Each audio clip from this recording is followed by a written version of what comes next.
Emma is playing her favorite video game.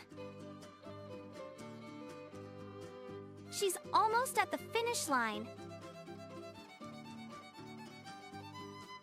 Mommy calls, "Emma, time to turn off the game."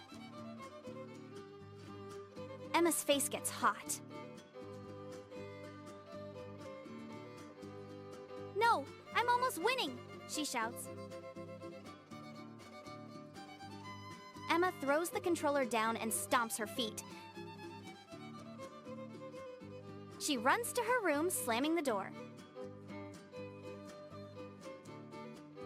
Emma sits on her bed, feeling grumbly.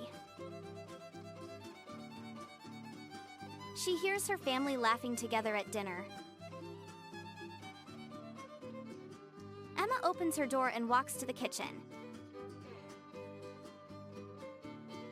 "Mommy, I'm sorry I yelled at you," she says.